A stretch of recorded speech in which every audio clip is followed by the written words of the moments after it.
Ensure the temporary support as per the mine standard is installed before INSTa-RB installation begins. The INSTa-RB was designed to provide instant rock support without the need to tension the bolt.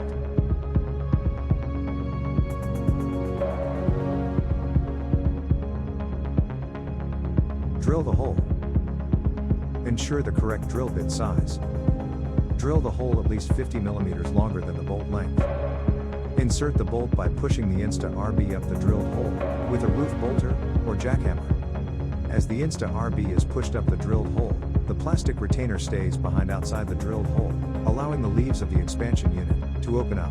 Push the bolt to the back of the drilled hole. The installation has been completed.